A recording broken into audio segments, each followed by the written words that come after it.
Ты как, в норме? Поправляйся.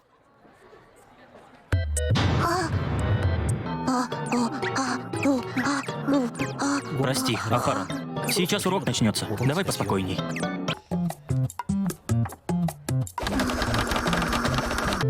Кстати, а что это за рисунок?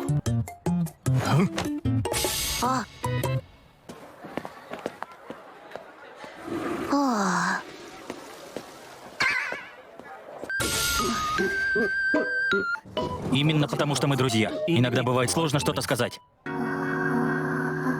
Сегодня Ахаран немного не такая, как обычно. Неужели она хочет, чтобы я что-то заметил? Я понял, Ахаран. Прости, что сегодня никак не замечал. Ты ведь подстриглась.